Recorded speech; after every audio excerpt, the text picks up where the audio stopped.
Hello friends, আজ আমি তোমাদের দেখাবো হচ্ছে চালের রুটি আর আলুর দম আমি কি করে বানাই। তো এই শীতকালে কিন্তু এটা ওটা খেতে খুবই ভালো লাগে, তাই না? তোমাদের কার কার এই চালের রুটি খেতে ভালো লাগে অবশ্যই কমেন্ট করে জানাবে। আর আমার তো পিঠে খেতে দারুণ লাগে। তো আমি রোজ রাতেই এখন হচ্ছে পিঠে কিছু না কিছু করি। তো আমার হাবি কিন্তু ওইসব মিষ্টি পিঠে একেবারেই পছন্দ করে না। তো ওর জন্যই স্পেশালি হচ্ছে চালের রুটি আর আলুর দম করা হচ্ছে আজকে।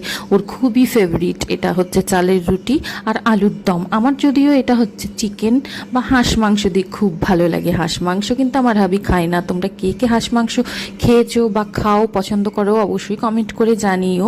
আর এদিকে দেখো টুম্পার মুখে আর হাসিতে ধরে না।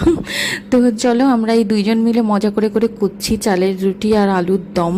আর শীতকালে এইসব হাবিজাবি খেতে কে তোমরা পছন্দ করো? পিঠে কিন্তু আমার খুব ভালো লাগে, মিষ্টি পিঠে, কিন্তু আমার হাবি কিন্তু মিষ্টি পিঠে একদমই পছন্দ করে না।